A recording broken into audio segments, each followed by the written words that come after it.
More than 20 years of pro football. George Blanda is one. Earl Morrall is the other. George Blanda is in the Hall of Fame.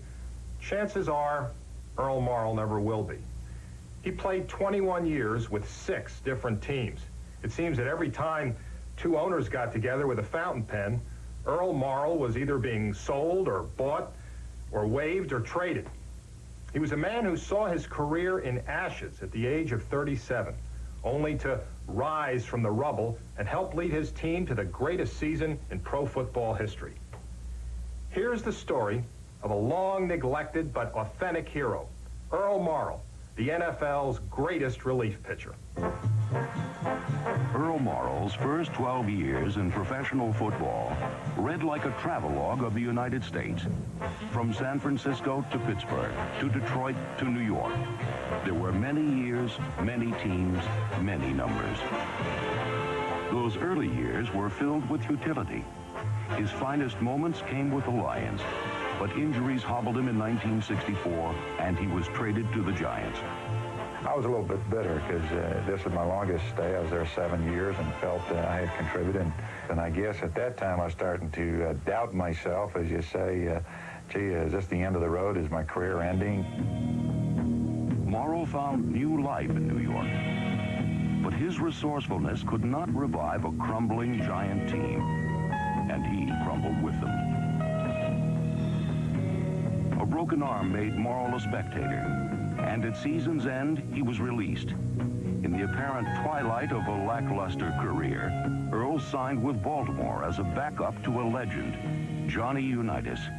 Earl Morrall had kicked around with a lot of teams. He had an outstanding college career at Michigan State, but really never settled down and made it as a pro. But I brought him in and found out that he was a very intelligent player and a money player, a guy that had the poise to make the play when you had to make the play. When a preseason injury sidelined Unitas, Earl Morrall became a sudden starter on opening day, 1968. He hadn't been in our camp but a week. He didn't know a play, he didn't know a formation, he didn't know a pass route. So Earl gets in the huddle and he says, okay, everybody relax now, calm down. Somebody said, call a play, will you? Well, he couldn't think of a play. He'd say out left, flank right, and then let's see now. He said, Earl, you got to call the play. Well, somehow he got it out, and somehow we won that game. And then we won 15 out of the next 17 with Earl Morrall. He just got it done somehow.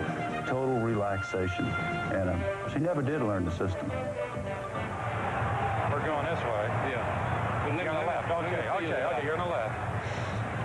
But Earl's calculated cool calmed the Colts and helped bring an NFL championship to Baltimore. And Morrall, a 4-time cast-off, was named the league's player of the year. And I'm just happy to be here, really. 13 years, 13 is supposed to be unlucky, but this has been the luckiest for me, I can say that. Morrall's memorable season was soon obscured by his failure to win Super Bowl III, when the New York Jets intercepted 3 of his passes.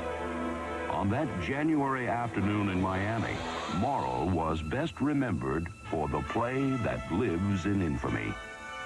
Instead of looking at Jimmy Orr, who's standing wide open in the end zone, waving his hands, and I see the fullback and try to steer it to him, and it gets intercepted there. It's one of those things that I guess it just wasn't in the books for us. We were heavily favored and couldn't believe that it did happen. It's just unbelievable. And you think about your career as, I'm on top of the world, and all of a sudden, bang, I'm at the bottom. And I think that's one of the things that Super Bowls do to you, that you have a great season. If you don't win that Super Bowl, it seemed like the whole season just went down the drain. 2 years later, Earl Morrall regained his self-esteem in Super Bowl V. Again, he relieved Johnny Unitas, but this time he led the Colts to a come-from-behind win over the Dallas Cowboys. After 17 years with 5 teams, Earl had his world championship, but his highest moment in a marathon career faded fast. Later that year, at the age of 37, he was cut by the Colts. Then Don Shula called again, this time from Miami. I called Coach Shula back in my mind thinking I wasn't going to go. But I guess it's one of those things, his little knack that he has, and he gives you that little zinger. He says, I can't assure you a spot on the team. You still have to come down and make the team. You still have to prove yourself. And I guess it's that little challenge that he threw out there that said, okay, I'm coming. I'll be there.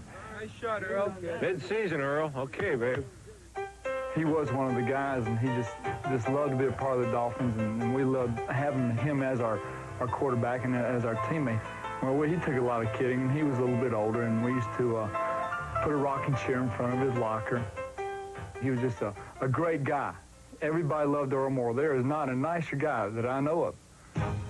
Indeed, if there is a fountain of youth in Florida, Earl Morrall found it in Miami, but only because he never stopped looking. You never know when you're going to be called upon. You never know if you're going to get a chance that week or that year, but yet you have to go out and practice just as hard. And when you are thrust into the fray, you have to come through because it's a crucial situation. When Bob Greasy went down with a broken ankle, Earl Morrall was called upon again to save a season. He did more than save it.